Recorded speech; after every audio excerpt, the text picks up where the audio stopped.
All right, this is part one of SNL CPR questions. Uh, Before we start, I want to go through a few announcements. One, that if you go on to my YouTube page or whatever, under playlists, you can find other videos like this. There's videos for almost every module uh, and in every term. Okay, so you can also recommend it to your friends. I try to make both SNL and IEA answers, but sometimes for some modules I'm not able to find both. So use it as the best you think is going to be helpful to you. Second point I want to mention is that if you have any inquiries, something like that, please feel free to reach out to me. I think I'm going to use my Instagram for that. I'm going to put the handle in the descriptions. Okay. With that in mind, let's get started. All right. So for the purpose of these videos, I've separated cardio with renal because I think it's important to focus on one system, make sure you know everything about it, and then move on to the next one. Kind of like don't mix the disciplines together. Stay focused on one, and it has physiology, pathology. It has everything. I'm not separating them by topic either. Just by system. I'm separating by system, not by discipline. Okay, let's get started. Oh, the other thing is the ones that are renal, I put a little R next to them like this. So we're going to be skipping over those as we do these questions. Hide this. I'm going to put my timer. I'm going to aim for 25 minutes. All right, let's go. Maybe I need to get a little here. I want to move myself down here. Keep myself more. Okay. All right, so first question says, during an investigational study, blood pressure monitored in such. So let's do.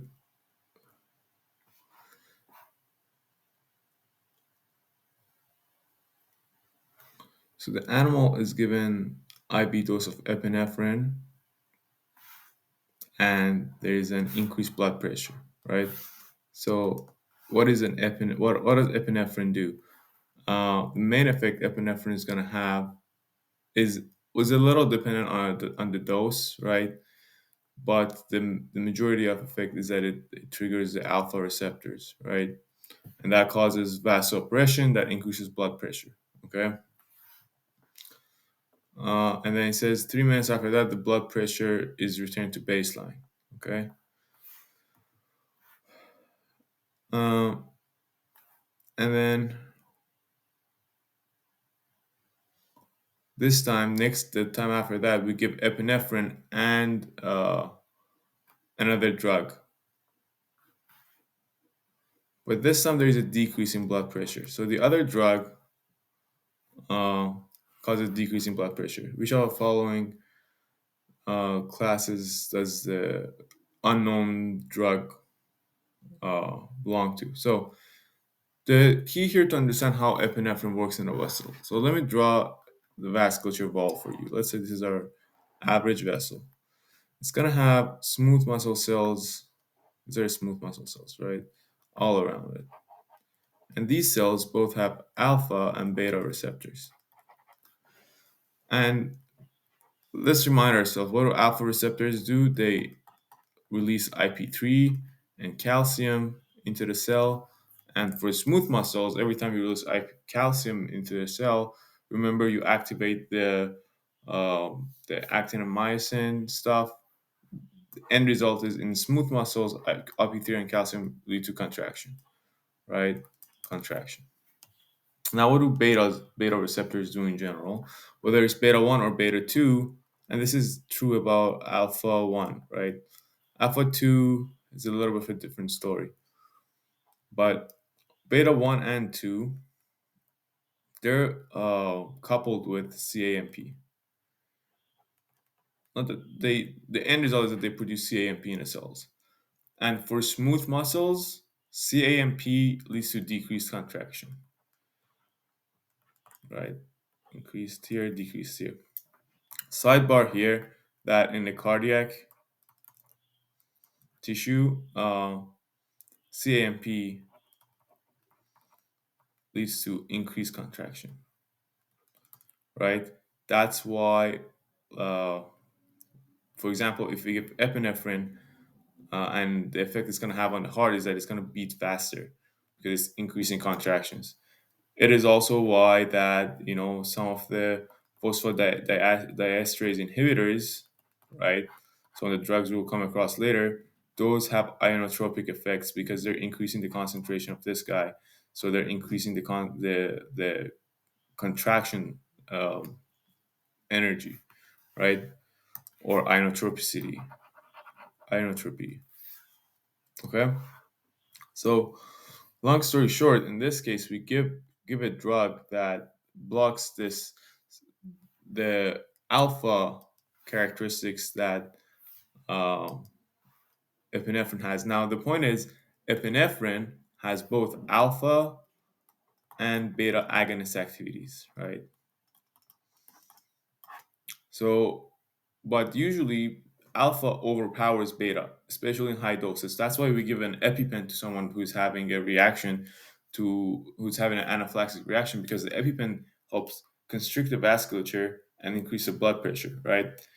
Uh, and we give a high dose. We give a massive dose through an EpiPen. Now, in this case, we're simply blocking the alpha, so only the beta effect is pronounced, and that's why we're getting a decrease in blood pressure. So our answer should be something like that blocks alpha stimulation, right? Um, so alpha antagonist. I think D is a good answer. Let me also have the answer key ready so we can check our work as we go through it. So I don't give any wrong information to you guys. Uh, this is CPR. Yeah, D. All right.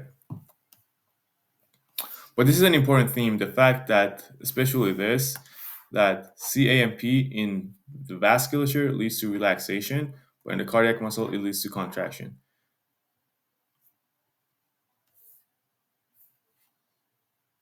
Knowing this will help you a lot, I think. All right, very good. I thought my webcam app crashed. Okay, what else do I want to say here? Oh, let's talk about norepinephrine.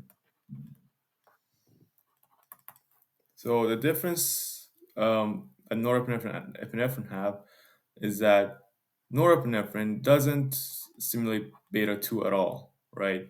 So it doesn't have and remember, we're talking about beta 2. In the case of vasculature, relaxing vasculature, we're talking about beta 2, right? In the case of like cardiac muscles, we're talking about beta 1. So here, let's just make this clear. Right? They both increase CAMP, but they have different effects.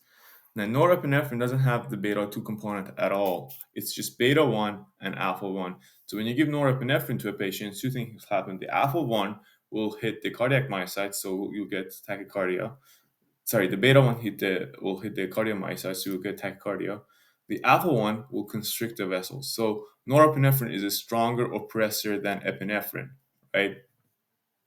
Whereas epinephrine, because it has the beta 2 effects as well, you will have uh, this dose dependent effect that if you give it a little dose, it'll have uh, vasodilative effects. If you give a high dose, it will have vasoconstrictive effects. Also, if you give it with an alpha blocker, you can decrease blood pressure, like we saw in this question. I'm spending a little bit more time on these questions because I'm like building the foundations so we can go through the questions to come a little faster. Also, all these points I'm saying are high yield. They will show up in different questions in different ways, but if you understand them here now, it will make your job much easier. Okay, let's move on to question 2. 77-year-old transferred to a hospital from a nursing home. This guy has fever, has confusion. Blood pressure is 60/40. Every time you're reading your questions, don't skip over vitals. In term 4, all these vitals mean something. If it's 60, if it's something as alarming as 60/40, which is super super low, which is patient is like having cardiovascular collapse, the brain isn't getting any blood, you can't read this and move on and like be like, oh, I'll come back to this. This will change the fate of the question, right?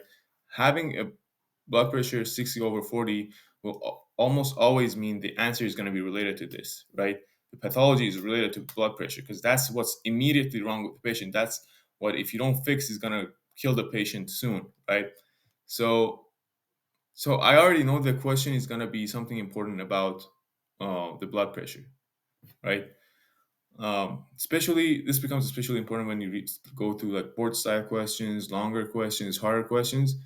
That you It all goes back to the blood pressure and what's causing the blood pressure to go this low when it's this low of a blood pressure. So this guy is getting aggressive hydration, right? Intravenous hydration, and the blood pressure is still low, right? So what could be wrong? Let's read it on. Intravenous norepinephrine is administered. So as I mentioned before, norepinephrine is a pressor. That means it constricts smooth muscles and it hopes to increase blood pressure as is needed in this case. Uh, s- so we give them norepinephrine and liquids. Which of the following cellular changes will happen as a result of this? So this is pretty simple. So norepinephrine, right? The way it uses to constrict blood vessels is through using, let's say these are smooth muscles, through using the alpha receptors, right? Because that is what makes IP3, as I mentioned above, right? And IP3 is so increase IP3 in cardiac muscles, no. Uh, so it does two things: IP3 in here, and also in heart it does CAMP. This is through what? This is through alpha 1, this is through beta 1, right? So either increase this in cardiac or increase this in vasculature, right? So let's start with A. AMP decrease doesn't decrease AMP anywhere, right? AMP increase in cardiac muscles. I think this is right, but let's read on. Increases CAMP in the vasculature. This will cause relaxation of vasculature. This is not our desired effect. DAG is in the same sequence as IP3. It says it decreases IP3. It doesn't really decrease IP3. It's simulatory. Increases in cardiac myocytes. This is also a no. Okay. So the answer is B.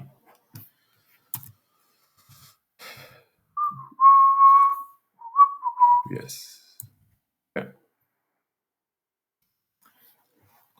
So some guy ate uncooked prawn and got food poisoning, and he got acute diarrhea. So, uh, and he took a drug that blocks muscarinic receptors. Okay, so M1, M2, M1, M3 actually will get blocked, right? Uh, but he took double the recommended dose. What is a side effect of this, right? So let's read on and see what the choices is. Bradycardia. So if we block M1 and M2, M1 and M3, sorry, these guys are, um, well, the receptors on the heart are M2s, right? Uh, Actually, it's probably like when he says muscarinic agonists is something like, yeah, no, M1, M3. Okay, so, but when I see the question, I think it's probably blocking M1 and M3, but a part of my mind is like, what if it's also blocking M2 and M4, right? So just in case I was wrong, I still get a question right. But a drug that's used for these things, for blocking nausea, blocking like diarrhea, stuff like that, is usually M1 and M3 blocker. But it's important to know that for heart, the receptor is M2, and this receptor slows the heart down. So if you stimulate this receptor, you get bradycardia. but it's a blocker. So A can't be our answer, right? Coronary vasoconstriction, the M receptors don't have a big role in vasoconstriction and vasodilation. Uh, what There is a receptor there that leads to release of nitric oxide, but that receptor doesn't have a ligand, meaning like nothing physiologically, nothing hits that. The only significance that those receptors do that are on the pericytes of the vessels, meaning the cells that are around the uh, vessels, the only significance it does is that if you give someone acetylcholine or something cholinergic, this causes release of nitric oxide and it causes vasodilation. But that's like when you give acetylcholine agonist, right? Not this. You're talking about a muscarinic blocker. Urinary retention. Okay, so let's think about urinary retention. Urinary retention happens when you have sympathetic overload, right? So think about the effects of sympathetic and parasympathetic system on urine, right? The parasympathetic system is usually about bowel movement. This is when you're relaxed, right? When you're relaxed, when you're not fighting, you can have bowel movement, you can have urinary excretion, whatever, right? So parasympathetic stimulation leads to excretions, whereas sympathetic blocks, right, blocks everything. So if we block, this is a muscarinic receptor. It blocks muscarinic receptor, so it blocks this. So if anything, it would lead to blocking the excretion, so it would lead to retention, right? So the way it works is that if this is your bladder, the detrusor muscle, which is this muscle over here, the muscle around your bladder, this is innervated by acetylcholine and has M receptors, right? So when you're relaxing, acetylcholine with activation of these M receptors, contraction here, and then urine goes out, right? So if you block these, then this is not going to happen. So you do get urinary retention. Excessive salivation. So again, parasympathetic system will lead to high salivation, right? Why is that? Because when you're relaxing, you want to salivate, you want to digest, rest and digest. So, and the sequence of parasympathetic, relaxing, then digesting, or parasympathetic and relaxing, meaning peeing or pooping. This is what I think of every time I see questions like this because I don't want to get a stupid question wrong. So I think of the sequence every time, and I recommend you do the same too. No matter how comfortable you feel with these, with parasympathetic drugs. So urine salivation, again, we are blocking our parasympathetic, right? So we shouldn't be in the more relaxed phenotype issues like rest and digest. So if anything, this will cause uh, lack of salivation, right? And kind of we're seeing those effects too. This is blocking what? Blocking secretions in the intestine, so it's also blocking secretions in through saliva. Increased bronchial secretions, again, secretions is usually almost always simulated by stimulating M1 M3 receptors in the parasympathetically charged state, right? So uh, when we're blocking parasympathetic, we're decreasing all secretions, right? Whether it's definitely all glandular secretions, you know. Uh, so our answer is C, urinary retention. All right, four. I like these questions. They're gonna be these questions are gonna come back for the rest of the module, right? For the rest of the term, and in fact, probably in the step two. I haven't taken the step yet, so I don't know. But these questions, if you understand them well now, you're gonna keep getting questions right in the future because of that. So understand them pretty good now. Let's go through it. The diagram shows blood pressure and heart rate of animal in response to drug X, which is an agonist, and drug Y, which is an antagonist, right? Uh, and it says assume that the drug Y's effect will last throughout the whole experiment. What are drug X and drug Y? So we can see here that drug X on itself, so let's write our things down. Drug X on itself will, blood pressure will go up, heart rate will come down. Right? What do you think so far? If blood pressure go up and heart rate come down, so the heart rate coming down could be a reflux, right? Blood pressure. So this is something that's compressing the vasculature, increasing the blood pressure, and then causing a reflux to decrease heart rate, right? And then drug Y on itself, blood pressure, no effect, right? Here, no effect. And heart rate goes up. So this is something that's directly hitting the heart. It's hitting the heart, telling the heart to start beating. And it's not affecting the blood pressure, so it doesn't have beta 2 or alpha 1 receptors. Remember, beta 2 is found on the vasculature and it causes relaxation, and alpha 1 causes contraction, right? So this guy is probably a beta. Well, we don't exactly know what it is, but it could be something like that, a beta 2, something that activates a beta 2, right? Sorry, a beta 1 that's directly hitting the heart. And we got X after Y. It blood pressure goes up as it would even before, but this time heart rate even goes up. Okay, now this is interesting. I can already, through comparing these two, as I explained, the reason heart rate goes down is because of a reflux. And well, how does the reflux work? So you got pressure sensors in your aorta and your carotids.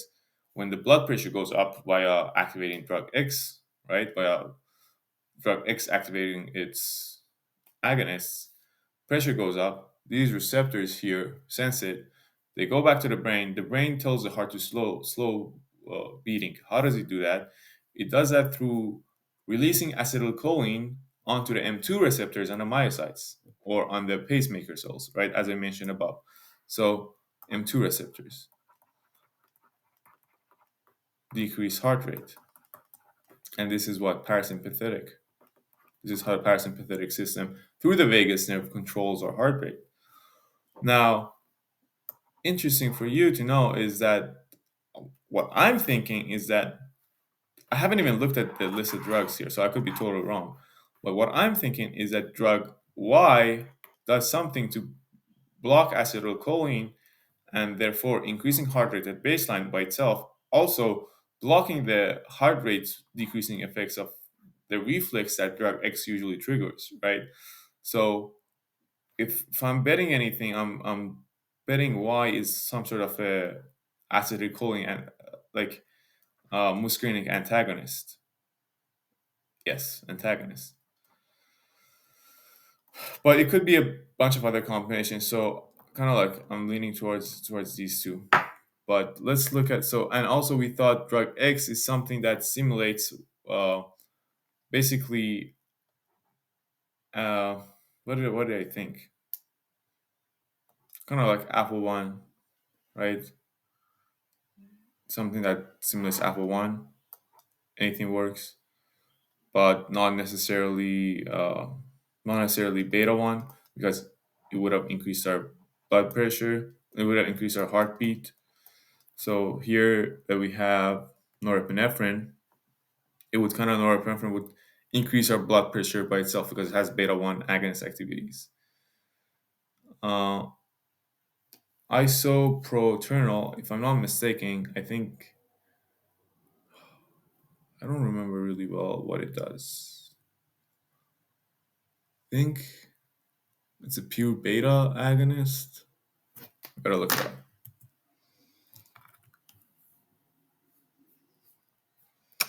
Uh, yeah.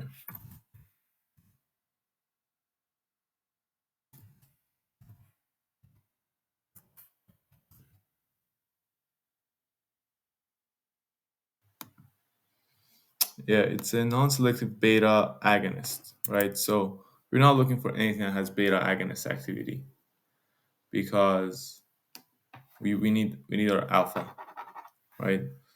So these are out the window, and then so norepinephrine is like the one that makes the more sense out of the two, even though it has a little bit of beta one activity. And then atropine, I think D makes sense. So basically, what happens is that norepinephrine, when you and all these questions, when you kind of like finish choose your choice, you gotta kind of go through it and see if it makes sense. Norepinephrine, you give them here, it has alpha one and beta two, beta one, right? The alpha one overpowers because it activates a reflux, so it increases blood pressure. It activates a reflux. The reflux sinks the. Let's say actually first, if I'm wrong, right. I don't want to like logic myself into something that's not right. I'm right, always am. So, anyways, it activates alpha one. Alpha one will increase blood pressure that causes a reflex to decrease heart rate. Okay, when you give Y by itself, Y, what it does, because Y decreases parasympathetic signaling, it just increases heart rate and nothing else. And now when you give X, because the parasympathetic reflex aspect is broken, oh, it does make sense. Because the reflex is broken, if it didn't have beta 1 activity, you wouldn't see this. You would just see like blood pressure increase. Now, because it's the reflex activity is broken, you will also see a blood. Uh, uh, uh, oh, sorry, got that was wrong. This last bit, but so hope you understood until like this point, right? Now, when we give our norepinephrine, because it has alpha one and beta one, this is where it becomes significant. And beta one activity, you'll see a blood pressure increase and a heart rate increase, right? So if this was epinephrine, or actually epinephrine has beta 1 too, but if it was something that only had alpha 1 activity, we wouldn't be able to make this, right? We wouldn't be able to make the heart rate increase. Okay, so that's why it's necessary to have something like norepinephrine. A little messy. Okay, I'm gonna finish part one. We only did 4 questions, but when we explained a lot of concepts in those 4 questions, and hopefully the questions to come is gonna be much faster. Right? How do I pause this? I forgot.